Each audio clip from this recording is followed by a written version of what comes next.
जय गुरु जी, शुक्राना गुरु जी, अनंतम अनंतम शुक्राना मेरे गुरु महाराज जी। गुरु जी के चरणों में कोटि कोटि प्रणाम और सारी संगत को जय गुरु जी। जय गुरु जी। संगत जी आइए हम सब मिलकर गुरु जी का मंत्र जाप करें। ओम नमः शिवाय, शिव जी सदा सहाय। ओम नमः शिवाय, गुरु जी सदा सहाय। ओम नमः शिवाय, शिव जी सदा सहाय। ओम नमः शिवाय, गुरु जी सदा सहाय। जय गुरु जी, शुक्राना गुरु जी। जय गुरु जी। संगत जी हमारा समय जो इस समय सही नहीं चल रहा, वो समय हमारा जल्दी ही सही चलेगा। हमारे साथ सब कुछ अच्छा होगा, क्योंकि गुरु जी का साथ हर पल हमारे साथ है। हमें कभी घबराना नहीं है। हमारे जीवन में आने वाली कठिनाइयाँ जल्दी ही दूर हो जाएंगी और हमारा जीवन भी खुशियों से भर जाएगा। सब कुछ मिलेगा हमें। जब गुरु जी हमारे साथ हैं तो हमें वो सब कुछ देंगे। वो धीरे धीरे सब परेशानियों को ख़त्म कर देंगे। गुरु जी महाराज हर पल हमारे साथ रहकर हमें हिम्मत देते हैं, हमें सही राह दिखाते हैं। इसलिए हमेशा गुरु जी को याद करना है और गुरु जी का मंत्र जाप करना है। जय गुरु जी, शुक्राना गुरु जी। आज का सत्संग गुरु जी की प्यारी बेटी ने शेयर किया है। बहुत प्यारा सत्संग है उनका। गुरु जी हमेशा उन्हें ब्लेस करते रहें, उनका गुरु जी में इसी तरह विश्वास बना रहे। गुरु जी की प्यारी बेटी ने व्हाट्सएप पर सत्संग रिकॉर्ड करके भेजा था। जैसे उन्होंने रिकॉर्ड करके भेजा, मैं वैसे ही आपके सामने प्रस्तुत करूँगी गुरु जी की प्यारी बेटी का सत्संग। जय गुरु जी, शुक्राना गुरु जी। ओम नमः शिवाय, शिव जी सदा सहाय। ओम नमः शिवाय, गुरु जी सदा सहाय। जय गुरु जी, शुक्राना गुरु जी। मैं गुरु जी की बेटी अपना सत्संग शेयर कर रही हूँ।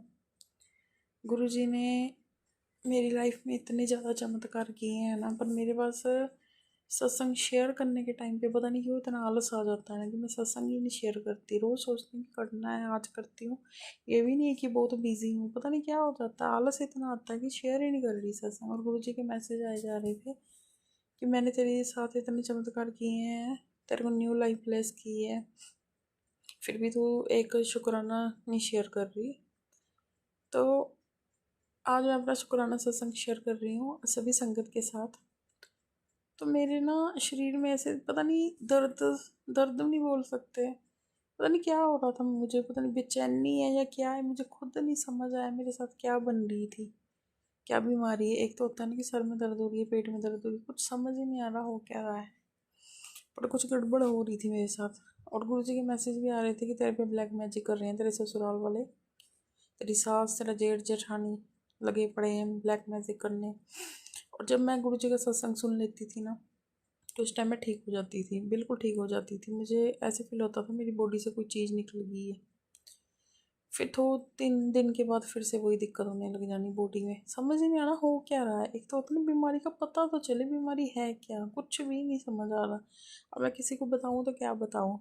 जैसे मैं गुरु जी के सत्संग सुनती थी मैं ठीक हो जाती थी, फिर 2-3 दिन के बाद वही चीज़ें होने लग जाती थी। तो गुरु जी के मैसेज आ रहे थे लगातार कि बेटी तू टेंशन मत ले, तो सत्संग सुन, मैं उन पर पलटवार करूँगा, उनको उनकी बताऊँगा हैसियत क्या है, तो टेंशन मत ले, तो सत्संग सुन, मंत्र जाप कर।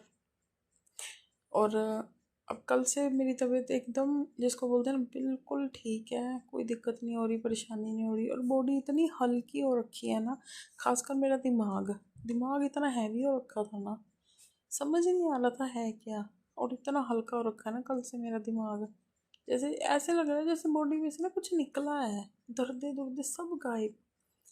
तो मेरे तो शरीर का हर अंग दुखता था, मेरा हर अंग, पता नहीं क्या हो रखा था मुझे। तो बाद में गुरु जी की मैसेज आएगी जो चीज़ें तेरे पे छोड़ी जा रही थी ना, वो मैंने उन पे पलटवार कर दिया है। अब वो रो रहे हैं, वो पछता रहे हैं कि हमने क्यों किया क्यों किया। तो जैसे गुरु जी के ये मैसेज आए हैं उसी टाइम मेरी बॉडी ठीक हो गई है, एकदम हल्की महसूस हो रहा है मुझे, अपनी शरीर एकदम हल्का लग रहा है, मतलब बिल्कुल सही लग रहा है, अच्छा लग रहा है, दिमाग फ्रेश हो गया है। तो ये लोग, मेरे को तो एक बात नहीं समझ आती कि जब से मेरी शादी हुई है मैंने आज तक अपने ससुराल वालों को, ना जेठ ना जेठानी और ना सास को, कभी भी उल्टा जवाब नहीं दिया। हमेशा प्यार से रही हूँ, क्योंकि यही हमारी परवरिश है जो हमारे माँ बाप ने हमें सिखाया है। क्योंकि मैंने अपने घर में अपनी मम्मी को देखा है, मेरी मम्मी ने कभी अपनी सास के सामने या अपनी ननद के सामने जवाब तक नहीं दिया, ना कभी अपनी अपनी जो जेठानियाँ थी उनके साथ लड़ाई की है, जबकि मेरी मम्मी घर में सबसे बड़ी थी, फिर भी नहीं की मम्मी ने। तो वही चीज़ें बच्चों ने सीखी हैं। मैंने भी कभी नहीं जवाब दिया पलट के, चाहे मुझे लगता भी था वो गलत है, बट मैं नहीं देती थी जवाब। तो फिर भी मेरे ऊपर ये चीज़ें छोड़ी जानी क्यों? रीज़न सिर्फ एक है कि मेरे पति मेरी बात मानते हैं। मेरे पति मेरे को बोलते हैं कि तू दुनिया की सबसे अच्छी लड़की है और तू मेरी वाइफ है, मैं सबसे ज़्यादा खुशकिस्मत हूँ। अब वो बंदा मेरे पे विश्वास करता है, मेरे पे भरोसा करता है, मेरे साथ खुश है, हम लड़ नहीं रहे, झगड़ नहीं रहे। तो ये चीज़ें लोगों से देखी नहीं ना जाती, लोग जलते हैं। और जल कौन रही है? खुद की माँ, कि मेरा बेटा इसकी तारीफ क्यों कर रहा है, मेरा बेटा मेरे पीछे घूमे। जबकि बेटा माँ को भी पूछता है, भाई को भी पूछता है। मैं खुद बोलती हूँ कि अपने भाई के पास बैठो, अपनी माँ के पास बैठो, उनसे भी बात करो, ये वो। क्योंकि मेरी सोच ऐसी नहीं है कि माँ से दूर कर दो, भाई से दूर कर दो। क्यों करना दूर? एक फैमिली है, सब मिल बैठ के बातें करो, हंसो। मेरी तो ऐसी सोच है कि सब बैठें, बातें करें, हंसें जोर जोर से। मुझे ऐसा माहौल अच्छा लगता है, ना कि मुझे ऐसा अच्छा लगता है कि अपने पति को अपने साथ बांध के बैठ जाऊँ कोने में। नो, ऐसा नहीं है। मुझे अपने पति की खुशी सबसे पहले चाहिए। फिर भी मेरे पे ये चीज़ें की जा रही हैं। मतलब क्या सोच है ना लोगों की, क्या बोल सकते हैं ऐसे लोगों को। पर ठीक है, गुरु जी उनको जवाब दे रहे हैं। मुझे क्या अपनी जुबान गंदी करने की ज़रूरत है उनके लिए? करने तो जो करते हैं, गुरु जी दे रहे हैं उनको जवाब। और अब धीरे धीरे वो लोग दूर भी हो रहे हैं मेरे से। जैसे जैसे मैंने गुरु जी को मानना शुरू किया, उन पे विश्वास अपना पक्का किया, वैसे वैसे मेरी सास के जो इतने फ़ोन आते थे मुझे, उसने फ़ोन करने बंद कर दिए। मेरी जेठानी के मैसेज आते थे, उसने भी बंद कर दिया। अब तो ऐसी हालत हो रखी है कि 2-2 महीने हो जाते हैं, फ़ोन नहीं आता उन लोगों का। मुझे तो आता ही नहीं है, मेरे पति को तो आ भी जाए बीच बीच में, मुझे नहीं आता। मतलब उन लोगों को समझ आ रखी है कि इसको पता चल चुका है हमारी, कि हम क्या कर रहे हैं, क्या नहीं कर रहे हैं। तो ये सब गुरु जी ने किया है। तो इसलिए गुरु जी का शुक्राना करती हूँ मैं। जय गुरु जी, शुक्राना गुरु जी, आप बहुत अच्छे हो, बहुत प्यारे हो। मैं इतनी आलसी हूँ, आपका शुक्राना भी नहीं शेयर कर रही। आपने मुझे इतना प्रोटेक्ट किया है हर चीज़ से। तो जय गुरु जी, शुक्राना गुरु जी। तो यही मेरा सत्संग था जो मैंने आप सबके साथ शेयर किया है। तो इसी के साथ मैं अपना सत्संग खत्म करती हूँ।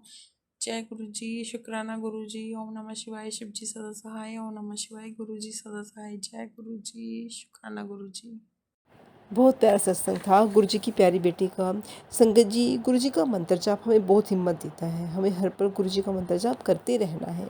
कभी भी हमें ये नहीं सोचना कि हमारे पास समय नहीं है, हम बाद में कर लेंगे। नहीं, हमें गुरु जी का मंत्र जाप करना ही करना है।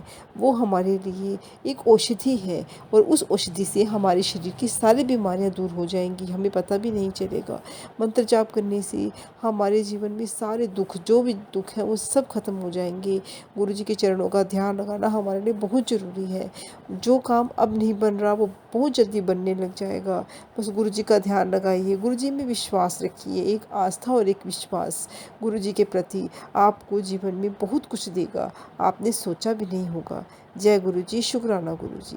संगत जी, अगर आप भी अपने सत्संग शेयर करना चाहते हैं तो डिस्क्रिप्शन बॉक्स में व्हाट्सएप नंबर है, आप उसमें जाकर अपने सत्संग रिकॉर्ड करके भेज सकते हैं। आपके सत्संग भी इसी तरह सारी संगत के साथ साझे किए जाएंगे। जय गुरु जी, शुक्राना गुरु जी।